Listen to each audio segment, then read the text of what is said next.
Hey everyone, Ernie Tech here. What I want to do today is get into the inner workings a little bit, the innards of Music SP, as it were. And we may cover a little ground that we covered before, but not too much.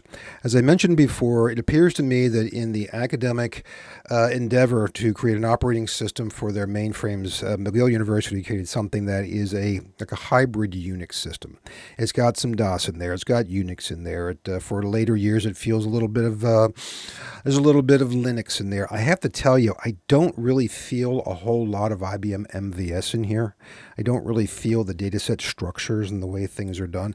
This is obviously a lot easier to deal with, but maybe in some respects that's why it didn't catch on outside of the academic environment. Maybe there were limitations, I'm not sure. One of the things that we wanted to find out, what I wanted to be sure of, is that I understood where everything was kept in the operating system. And we know we can do that in Unix or in Linux because we have places like sbin and bin and so on and so forth, etc, var, places you can mount things of that nature. We know that in DOS, it's bone simple. You know, you have DOS hanging off of the C drive, which is where everything is kept. And if you had networking in DOS, you had to do a lot of fooling around with the interrupt and the DMA channel and all the stuff on the NE2000 board. And oh my God, it was a pain in the neck, but we used to do it. And one of the things we would do is, of course, set up paths so that no matter what we wanted to do and no matter where we were, utilities were available to us, like edit and so forth. Some of the things were built into the kernel. Some of the things here, I believe, it feels like they're built into the nucleus, as they call this. The kernel in DOS, the nucleus in this. Yeah, okay, you know where I'm going with all this. Anyhow, what they refer to them as is user IDs. Not user IDs in the respect that you can log in as a user other than $000 or guest for now. I mean, you can make more users if you like. It's easy to do. We'll get into that later. But there is this notion of thing called user IDs. And what user IDs are is they are locations within the directory structure of the operating system where all of the utilities, all the configuration files, all the include files, you name it, the recs, the bat files, the interpretive, everything that makes this thing live that I don't think is inside of the nucleus lives in these subdirectories. And these directories are not available to you unless you know what they are. So right now I'm logged in as the usual $000, and if I type in dir, it says, here you are, user ID 000 or $000. Your directory off root is 24 files, and there they are. That's it. Well, when I type in the word view or something to that effect, it says, well, how do you know how did you know what to bring up? How did you know that when you typed in the word view to bring up a certain utility? Wasn't inside your subdirectory, wasn't inside your root directory. Why could you do that? Well, it's because somewhere in the grand scheme of things, there is a view command that's either been interpreted or compiled that is usable to everybody. And it's in the path, but the path has to be defined, which it is. And it comes from one of these user ID locations. So I'm over here. Tons of them. There's a lot of them. And they are for everything, for Fortran libraries to printing queues to PL1 compilers, you name it. It's in there. Information about how TCP works. Contains the music system source. That makes total sense, right? But one of the things I wanted to do was pull this one right here. PGM contains the files associated with miscellaneous main programs, because these are the things that you're going to use routinely for the most part. And that's things like edit and view and browse and CD and dir and things like that. That's where this stuff is kept. To get to it, all you need to do is be logged in as someone who has those privileges, which is $000. You're at a go prompt. There you are down there in the bottom. And the magic is to type CD, $, because that's what it says over here, PGM, $PGM, and I believe it has to be capital. That's a little bit different. And then a colon. And it'll say, okay, in progress. I'm here, no problem at all. If I type in dir, take a look, and you're going to see things which look familiar. So there they are. Attrib. Remember attrib? The attributes of a file back in the DOS days. CD. There it is right there. Del, delete, dir. DS copy, all chmod, all these things that are familiar to us, editor, for instance, help, library, list. So this is where these utility commands, these are where the brains the brains that aren't the brains. This is where everything except for where he lives behind the green curtain really are. These are all the things that you use on a regular basis. And then they're kept inside this $PGM subdirectory. So that kind of tells you why when you are coming in as admin and you are typing dir and you're looking and looking and you can't see where all the good stuff is. Where is all the operating system stuff? Where are all the commands? Where is it? Well, because they live in these things called user IDs, user ID subdirectories.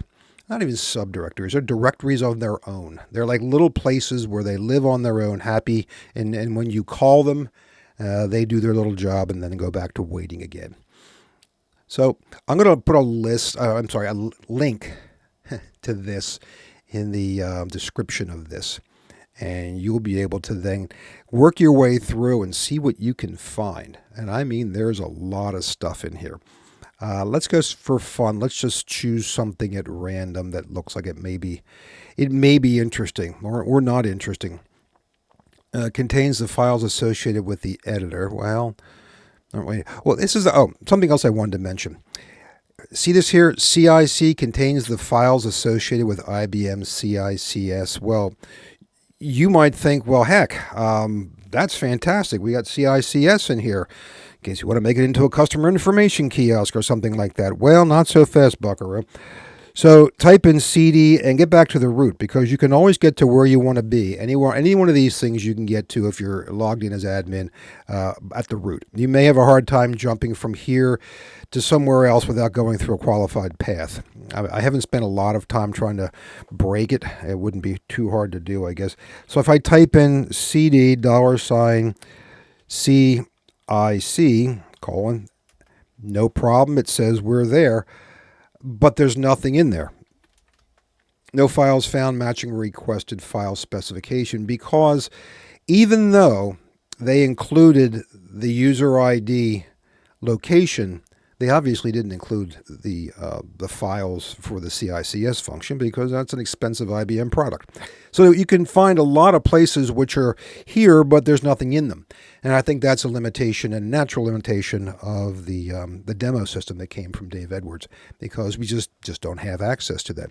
Anything else in here which might be interesting? Contains the files associated with IBM Basic. I'm not expecting anything more than that either. So let's go back to the beginning. Let's type in CD, IBB.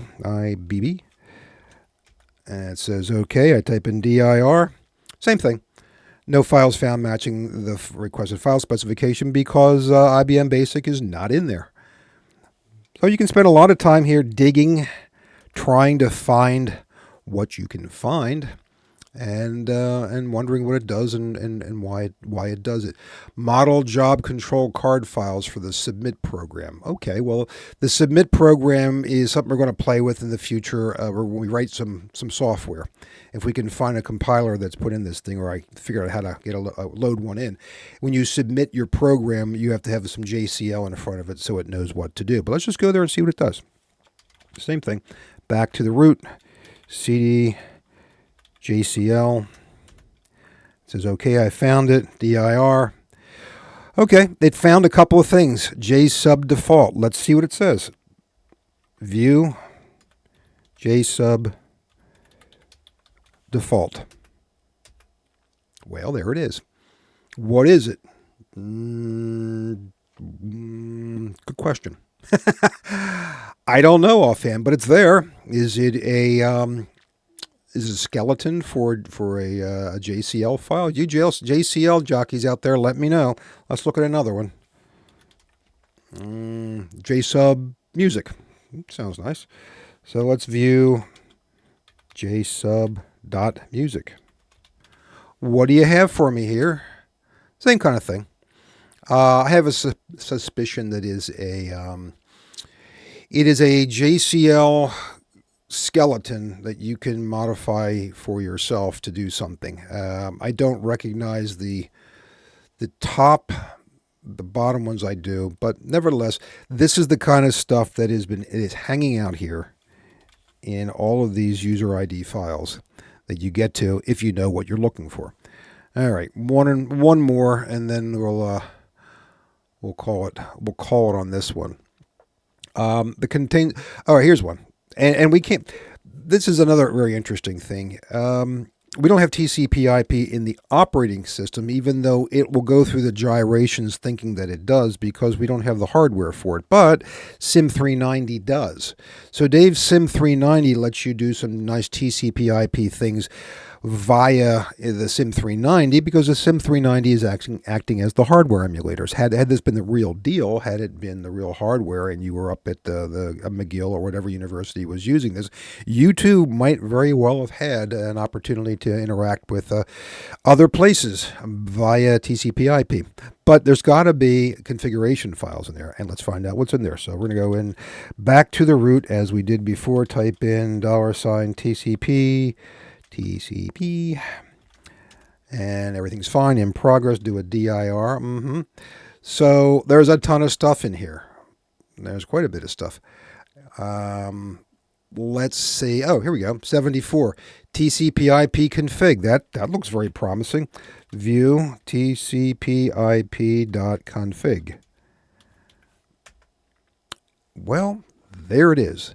And that makes total sense. Here it is. It is the configuration file for the TCP/IP environment had it had the hardware it needed. Now, one thing I did notice, which I find very interesting, is it says domainhercules.org. Well, as I understood it, especially back in this day, it had nothing to do with Hercules, the emulator. If it did, I'm not sure how it worked, because this would have been a hardware thing, but that's the domain name that it's using. So how that came about, I don't know. But what I can show you is that there are lots and lots and lots of files that are contained within these user ID directories. And within there is all sorts of gold, which will help you and me to understand just how this mainframe operating system is put together. So I encourage you to dig around and see what you can do. Remember, I've always said, if you break it, if you busticate it big time, you just go back to that C subdirectory, C music, sp-tk-tk, erase everything except for the zip file, unzip it again, and you're back in business from square one. You didn't hurt it. So it comes back from the ashes, as they say. Alrighty.